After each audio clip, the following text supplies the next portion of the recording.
everyone, welcome back to the Earthdawn Survival Guide, the podcast for all disciplines, paths, players, and game masters, and the questers that are Josh and Dan. I am Dan. I am Josh. The lore master himself. On today's podcast, we will be discussing all things still confidential. However, if you have an email for us or questions about anything we're going to talk about, have talked about, will talk about, or would like us to talk about, please feel free to contact us at edsgpodcast@gmail.com. We hope you enjoyed the live podcast we just did on Sunday. Yes. Because we're recording this before that happens, and we're thinking you had a good time, because we think we had a good time, so it's kind of a meta-verse thing, and time travel is time shifting and recording is weird. And editing is awesome. This episode comes out after FreedoniaCon, the live episode which we will have had been recording. Time travel joke. We will be recording that as we are speaking here. Yes. In a few days. Mm-hmm.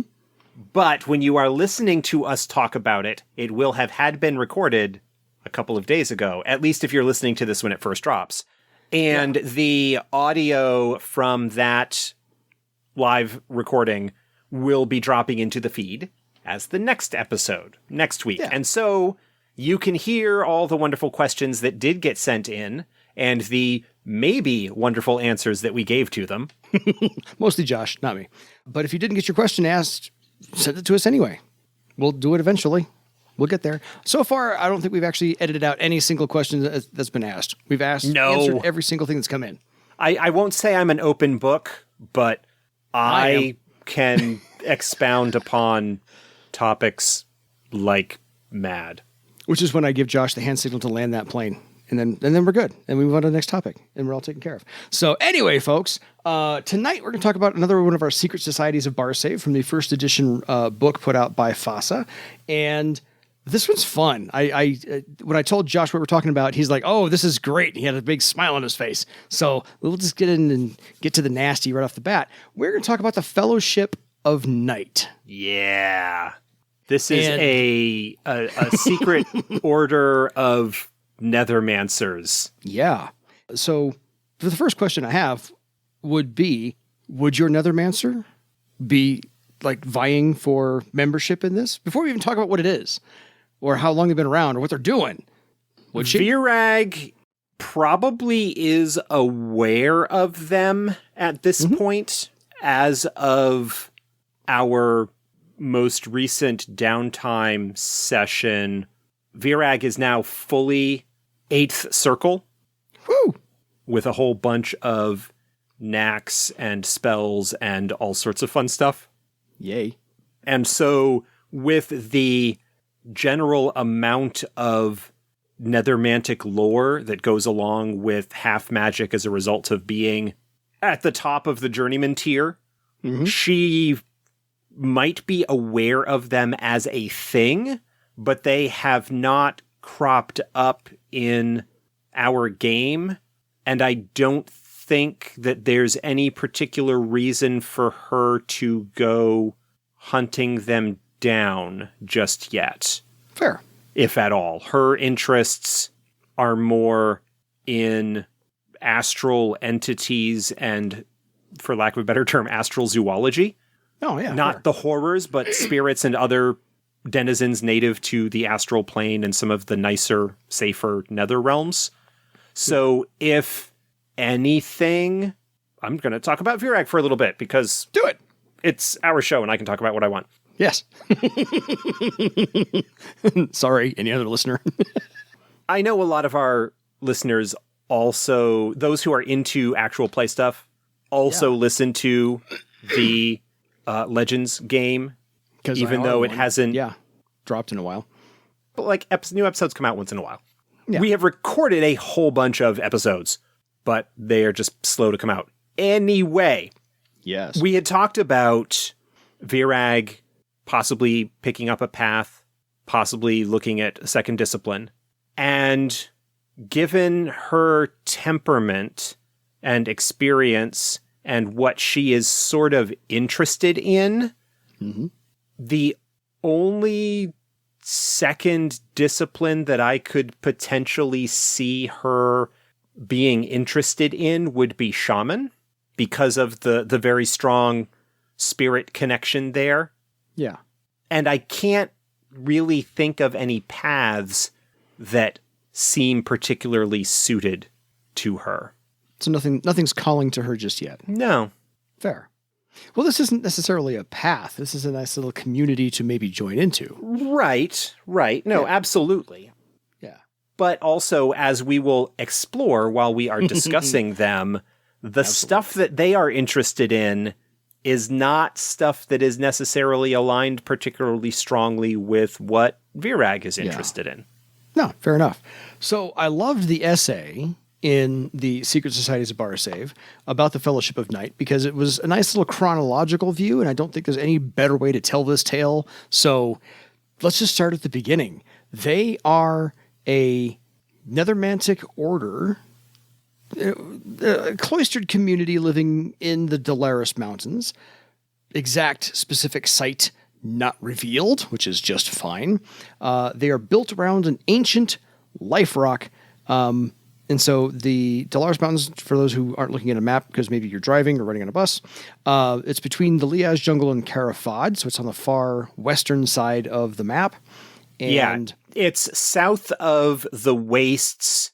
If you picture Barsave, you've got the wastes and the poison forest and the Liaz Jungle kind of that are on the western border of Barsave.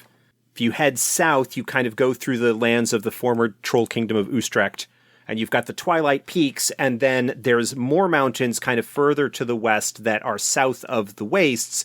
Those are the Delaris Mountains, and kind of also mark the border, part of the northern border of Carafad. yeah. So that's where the Delaris Mountains are. Yeah, the Delaris Mountains have a couple of trollmoots in them that are also described in Crystal Raiders of Barsave.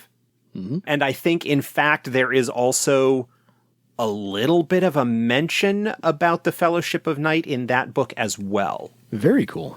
Possibly. But that's another show. While you're talking, I will pull up that book and take a look. Yes. So that's where to find this Liferock. Somewhere in there, Game Masters, put it wherever the heck you want. Make it interesting to find, however.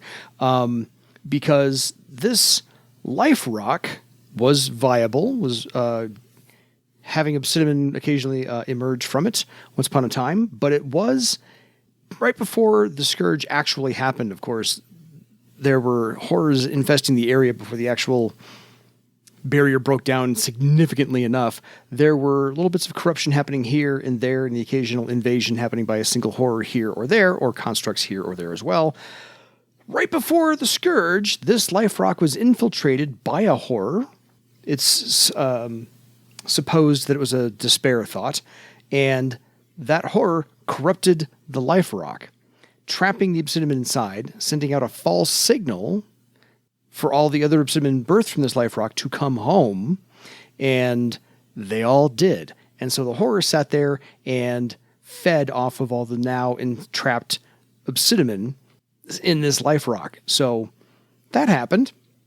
But then a Nethermancer, banished from the kingdom of Landis, Sovic Nightwalker, and his followers came upon this Liferock, and being, the Nethermancer he is, figured out that there was a spirit in there, the horror, trapping obsidian, doing bad things, and so he decided to battle it, and oddly enough, became victorious. Yeah. So then he and his followers built a citadel around the Liferock and tapped the elemental power of that Liferock for protection of the citadel and the Liferock itself. So they actually were able to survive the Scourge without the rites of protection and passage, because he tapped into the elemental power of that Liferock itself and decided to make that into a school, and they fended off the horrors for 400 years. Just their little lonesomes. What'd you find, Josh? So the Fellowship of Night does get mentioned a couple of times in Crystal Raiders of Barsave, which was actually, I believe, the next book that was released after this, at least based on the product numbers. The Fellowship of Night is loosely allied with the Skyseeker moot, which is one of the troll moots in the Delaris Mountains. And there is a little bit of info about the relationship and a little bit of info that kind of expands on how the Fellowship might have been involved with the events leading up to what would have been Barsave at war.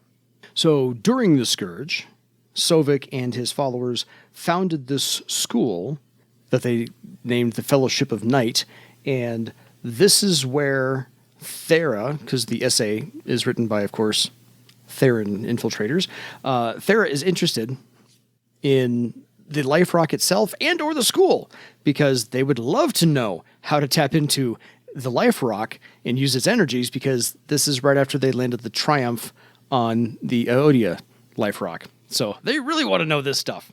Yeah. In addition, the Fellowship of Night are dedicated to the study of astral space and the nether realms and all kinds of iconic nethermantic stuff. Yeah. So they're into all of it. Yeah, and so in addition to the details and information that they have learned about how to tap into the power of the Liferock, there's also a whole bunch of other lore and information that they only have access to, that any magician would be particularly keen on learning. Now, one of the things that I want to mention here with regards to this is that the Liferock, the Brotherhood of the Liferock that was tapped into by the Brotherhood, by the Fellowship of Night, is effectively gone. There weren't really any survivors of the Horror's attack on it. No. That Brotherhood is dead. And so, depending on your point of view, Obsidian still might not be particularly thrilled with the idea of what they're doing, but it might not be quite as sacrilegious as what's going on with Ayodhya, because Ayodhya, or what had been going on, because Ayodhya was a living Liferock and still had living Obsidian trapped in it, and members of that Brotherhood who were not in it, Omasu, for example.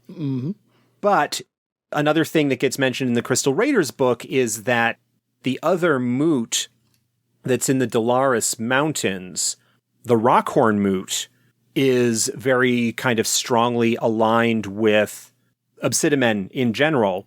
And one of the hooks or stress points between the Rockhorn and the Skyseekers, is that if the Rockhorns find out about the Skyseekers' alliance or friendly relationship with the Fellowship of Night and what the Fellowship of Night has done, the Rockhorns would be pretty pissed off about it. So this is like literally the lesser of two evils, because one, the Fellowship of Night is using the nethermantic energy of the Liferock, or the Therans want to use the real life energy of the Ayodhya Liferock. So, I mean, look, they're Nethermancers. They play with the boundaries and rules a little bit. They play with the boundaries of sometimes play with the boundaries of morality. Yeah. The Liferock is, in one sense, dead. Yeah. And so why let that resource go to waste in a way? Well, because now it's a new resource for them. Yeah, I mean, it is a very practical, pragmatic, realistic approach to things.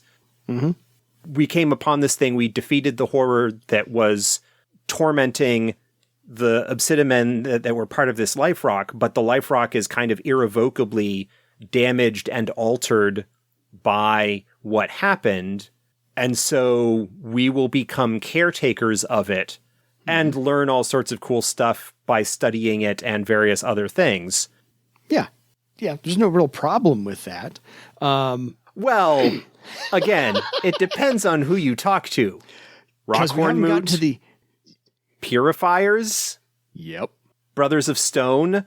Oh, we talked about a whole bunch of groups that probably would have some issue with what the Fellowship of Night is up to, even if this Liferock could not necessarily be redeemed, I don't think that the Brothers of Stone or the Purifiers would be particularly fond of what they are doing. Well, and that's just before we get into the aspect of, they needed, reinforcements and or soldiers during the Scourge to help fight off the horrors. So what did the Nethermancers do? They reanimated all of the Obsidian that had died at the horrors' hands and used them as soldiers. And they are now, they're called Black Guards. And so these Obsidian actually are undead, A, and B, they are not only Obsidian, but since there is no life connection there, they're wearing full-blown plate armor. And they're enhanced by nethermantic energy. So these are some big, bad mamma jammas. I'm going to stop there. Before you get to that point, maybe those groups had an issue with the Fellowship of Night, but I'm pretty sure that if these groups found out what they were doing with those Obsidian and the Black Guard, they might have some other issues to raise. Josh? Yeah. Thoughts? Because if you actually have the Secret Societies of Barsave book, the stats for the Black Guards are in there. So the stats for the Black Guards, they are, for high circle characters, I look at at least as presented in first edition, I look at the stats that are there for the Black Guards, and the Legends group could take them, but the Legends group are all like 8th circle or 7th and 8th circle characters in some cases with second disciplines or paths or other things. I got a 6th circle scout and my party is 4 people. We could take these guys. Not 50 of them, but we could. The issue is not that necessarily an individual Black Guard is a imposing enemy. The issue is if you get multiples of them, and also each of them is actually bonded to a member of the Fellowship. Yep. Which means that they are all journeymen or better Nethermancers. Mm-hmm. That is one of the things that's kind of revealed as part of the game information on this group is that any members of the Fellowship that are encountered outside of their citadel are at least 5th circle and maybe as high as 8th or 9th. And the current Grandmaster is a 13th circle Nethermancer. Yeah. Who is a human and has used versatility to pick up talents from various other disciplines as well. Mm-hmm. Also, the Fellowship has a group true pattern, which means that the members of that group probably also have enhanced abilities. Group threads woven to, they say generally, spellcasting, thread weaving, spell defense, and mystic armor. And so the magicians, the Nethermancers of the Fellowship of Night, are difficult opponents to take out mystically, and each of them is guarded by a physically imposing individual. Yes. And so you get a group of them together, and things are going to be perhaps a little hairy. Yeah, because you've got at least a Nethermancer and a bodyguard, if not 2 bodyguards per member of the Fellowship.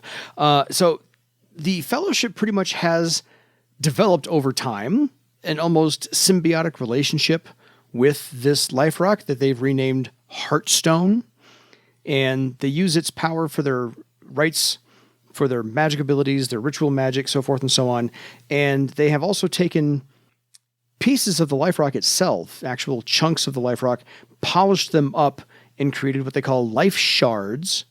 And this is also their spell matrix item and their group pattern item. And it works, oddly enough, kind of like a cell phone. Yeah, a little bit. They can hold it up. The other person's picture comes up and they can just talk to them. So I was like, oh, look, Earthdawn invented the cell phone. It is a spell matrix item. It allows the owner to have a spell matrix or a spell sort of woven into the item to have available. It is their item for the group true pattern. Yeah. To a certain extent, these things kind of bend, if not in some ways break the rules on magic items, thread items, group pattern items, and whatnot. But then they also have the ability to communicate with any other holder of an active life shard anywhere. Unlimited long-distance communication. Yeah. It can't be used to determine the location of where other shards are. They can only be used to communicate. Yeah, there's no GPS app on this thing. And also, yes, at least as written up in the first edition book, these have not seen an update. For 4 strain, the life shard can draw on the power of Heartstone to add a step bonus to a single spellcasting or will force test equal to the rank of the thread woven to the shard once per day. So, in addition to all of the other bonuses and advantages that members of the Fellowship have when they are out and about in the world, they also have a overtuned desperate spell charm. Yeah. Which, again, nothing to sneeze at. Virag's got a desperate spell charm. It can come in handy. Exactly. Yeah, they do come in very handy because the Fellowship Nethermancers outside the Citadel, and we'll tell you why they're outside the Citadel in a minute, but most of those running around outside the Citadel are at least 5th circle up to 8th or 9th. So they're nothing to sneeze at in the first place, but you got a point. Also, the life shard can substitute for a bone circle when using spells that require a bone circle to cast, like Spirit Portal or Grave Message or something like that. Yeah. They can act as if they are standing in their own bone circle in order to cast those spells. They just have it on them. These things are pretty powerful artifacts that kind of bend a lot of rules, which I think is kind of cool, but also is the sort of thing that makes me as a designer and magic theorist go, don't ask me how it works. I'm just going to wave my hand and say, it's magic. Here's the thing. Yes, it's magic. But also, magic has rules. The Fellowship of Night is another organization that I think would be phenomenal to work up as a path. Oh, totally. Because what you could do to kind of bend some of the rules, rather than having, these artifacts that they harvest and refine and enchant from the Liferock. Yeah. That do like 4 or 5 different things at once. So this is your enchanting rules. Yeah. So like you could look at that and maybe try and create something as an enchanted artifact. Yeah. But what I would be more inclined to do, rather than making all of these items or all of these abilities inherent into the life shard itself, would be to take some of these abilities that they have, like the 4 strain for a boost, like the ability to do Grave Message, Spirit Portal, and similar type spells without actually needing to be inside a bone circle, and make those knacks that are available to members of the Brotherhood or of the Fellowship. Because then what happens at that point is, let's kind of roll things back here and posit as an example, your group is coming into conflict with the Fellowship of Night. Yeah. And you defeat a member of this organization that is out in the wild, and you get a hold of their life shard. You now, in a sense, have a thread item that you could take advantage of. This is one of the dangers of magic items and powerful artifacts in general is how are you going to handle them coming into player character hands? And there may not be a problem with that if you're cool with that. Great, fantastic, whatever. But the secrets of that, if those are gated behind knacks or improved spells or whatever that are only available to members of the Fellowship, that just kind of provides a layer of mystery about what's going on. You have this organization, these strange Nethermancers that you run into that have these abilities that seem to break or bend the rules of magic as currently understood, and they are just part of the secrets that the Brotherhood has learned as a result of their centuries of study of this Liferock and the depths of astral space and so on and so forth. Yeah. I can almost hear Morgan detouring off into a, now I need to go create this, sidebar over here for this. Morgan doesn't listen to the show. I'm teasing. Morgan doesn't have time to listen to the show. No, he does not. It's okay. We love you, Morgan. It's all right. But hey, anybody else want to give it a shot? Write it up for your own group. Go for it. Knock yourself out. I think it's perfectly viable to have this as since it was mentioned as a group pattern already. Yes, absolutely. Go make this into a path. It's already got a name. I mean, you're good. Why not? So let's talk about the reason you might see some of these Nethermancers of the Fellowship of Night out and about. They're looking for something. And this is a major item that they're looking for. Do you want to give them the history on the Chain of Skulls? The Chain of Skulls first appeared actually in Arcane Mysteries of Barsave. Yes. There were a couple of example grimoires within that book, and the Chain of Skulls was one of them. I don't have that book right to hand, but I think it starts to provide a little bit of info where it came from and what it is and so forth. While Josh talks, I'll go look that up. Yeah. The Chain of Skulls is the result of a ritual that supposedly the founder of the Fellowship, Sovik Nightwalker, put together when a Grandmaster of the Order passes. A piece of their skull is cut out and inscribed with the most powerful spell or most significant piece of lore or whatever kind of thing that master created or discovered during their lifetime. And all of these bone discs are chained together or strung on a cord and hung on the Heartstone, the Liferock that the Fellowship is built around. Because each of the skull pieces is from a former Grandmaster of the Order, they can be used as focuses for summoning a Ghost Master or the Ghost Master that is represented by that skull. And so that lore and that information can be retained or accessed by people further on down the line. Apparently, somehow, the chain was stolen. I have a sidebar for that one. Recently unknown miscreants stole it from the Fellowship of Night. A short time after the Nethermancers discovered that the chain was missing, they found an acolyte of the Fellowship dead in his room. They also sensed the presence of a powerful spirit in the chamber, and magical investigation revealed that the acolyte died of terror strong enough to stop his heart. They believe that the chain has been taken by a powerful spirit or horror, and the Nethermancers have been trying to recover it ever since. Yeah.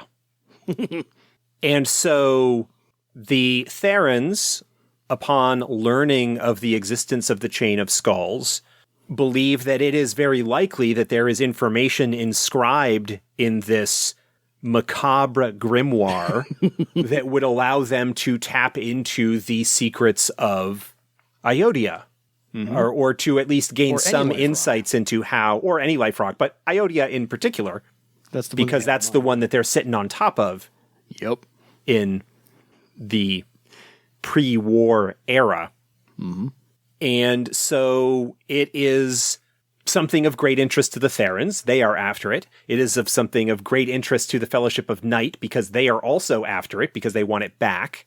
And so you've got a powerful magical artifact that is of great interest to two groups, one of which is very strongly antagonistic towards your typical player characters, and another group that is likely to be antagonistic against a group of player characters if the player characters are not of any bent to approve of what they have been doing with the Heartstone or to give them back the collected lore of their arcane grandmasters dating back centuries. They're pretty ugly grimoire? Right. Whatever. While we haven't done anything in particular with them when it comes to plans or updates or anything in 4th edition, they are still around. Yeah, they're still a viable group to use. They are absolutely viable as a group to use. They can kind of fit into a really nice gray area of not villains in the way that the Therans might traditionally be depicted, but they're not exactly good guys. Necessarily good guys either. So they're kind of like the anti-hero. They do bad things in pursuit of the good thing. Look, bad good. I mean, subjective terms. Philosophy? Nethermantic philosophy, or for certain schools of Nethermancers. But Sovik defeated the horror. Yeah. And there was this big corrupted Liferock. Mm-hmm. Again, why let such a useful resource go to waste? It's not like they're harming anybody else by continuing to do this in a strictly literal sense of the term. Yeah. Even if there are those who philosophically might be harmed by what they're doing to it. Brotherhood of Stone. Yeah. Purifiers, etc. I imagine that there might be Questors of Jasperi who might be interested in seeing to the healing of that in much the same way that the Purifiers kind of work with them. Good and bad are relative terms to these people. Yeah. As the Adept's Way Nethermancer essay puts it, you people with your concepts of good and evil, it's both simpler and more complex than you would put it. Yeah. Well, it's not like the Fellowship is actually hurting anybody else. Yeah, well, exactly. They're not out trying to take over land. They're not actually out, actively recruiting people to a cause. They're, they kind of only... We just want to study our magic and learn more about the universe, man. Yeah. Why you got to harsh on our vibe? Because we're using this energy source that isn't being used by anybody else. Yeah. And they only farm new recruits from like little tiny communities outside their area, outside their citadel that have popped up and understand they've got a relationship as well. But yeah, they're not like actively recruiting and trying to take over the earth that we know of. But the Fellowship can come up potentially in so many ways. And places. And places, especially if you are going to be dealing with a Chain of Skulls kind of thing. I'm sure that there are other groups that would be interested in it. I imagine the Denerastus would have quite a bit of interest in the Chain of Skulls and the potential lore that it might represent. Yeah.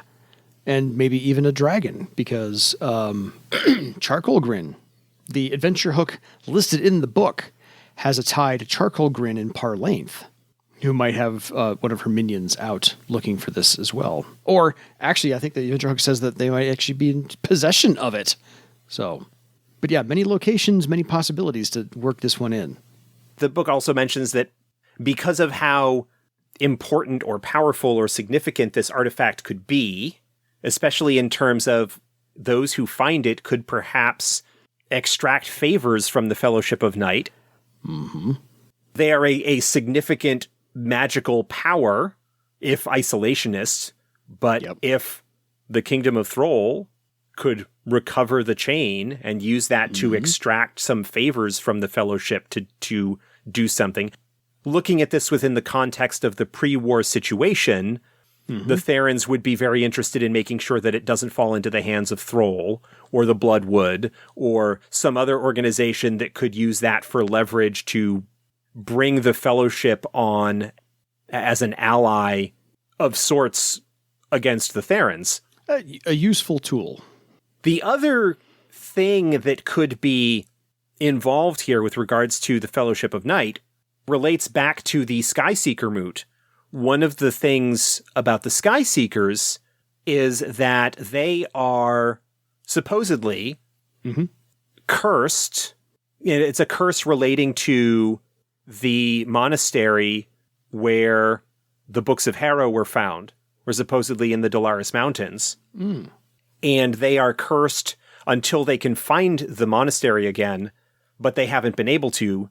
I forget the exact details on that. I didn't read up on that in particular detail, but that's part of the reason why they are allied with the Fellowship, because the Fellowship, not being part of the moot, might be able to get around the curse in terms of helping them break it.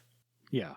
So that is another way that the Fellowship could come into play if you're dealing with Crystal Raider politics or storylines or things like that.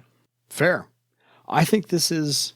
Yeah, a lot of stuff that within secret societies is kind of being set up as possible hooks and ideas that could tie into Thrall's efforts to build an alliance against the Therans, providing these various groups with desires and motivations that could potentially be leveraged for development in the hypothetical Barsave at War book that at this point of development was certainly on the horizon, even if a lot of the details hadn't necessarily been fleshed out yet.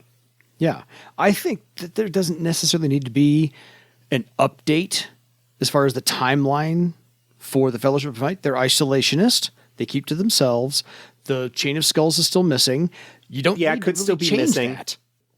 Yeah, you don't really need to update that unless all of a sudden, poof, the Chain of Skulls falls into somebody's hands, within the span that we advance the timeline. Other than that, I don't really think that anything needs to change. This is a perfectly still viable setup from first edition to fourth without a whole lot of change in timeline. Done. I think it's perfectly suited as it is for any game master to use. And I love the idea of the pattern items, the shards just being slightly breaking the rules, but every once in a while you got to have that MacGuffin that does that. Yeah. All right. So since we brought up Virag at the beginning of the show, before anybody knew what we were going to talk about, really, because this has not been discussed on a lot of podcasts, if any of them ever, before ours. So now that we've rehashed all of this, what do you think Virag would do if stumbled upon their citadel or in par length came across the Chain of Skulls? What would she do? Assuming that the Chain of Skulls is in par length. Yeah. If she came across the Chain of Skulls, that's one thing. Oh, yeah, totally. There's a lot of stuff that's going on with the Fellowship that does not particularly align with Virag's temperament or personal interests and goals. Yeah. But the Chain of Skulls would be absolutely fascinating to her in terms of what it contained. And who knows what would become of that? I don't think the Fellowship is something that she would seek out, but it would certainly be an interesting experience if their paths crossed.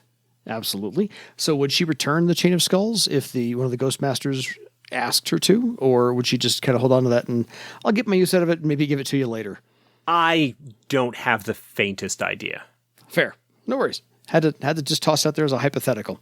So one other thing that I kind of want to mention, by all means, is that the current Grandmaster of the Order, Tana, her primary drive and goals are keeping the Fellowship secret. And while she is willing to work with various groups in order to recover the chain, the more people know about the Fellowship and the more people know about the Chain of Skulls, the more dangerous she believes it is for her order. Yeah. As of the information presented here, which is all pre-war, she doesn't really want to get involved in the war.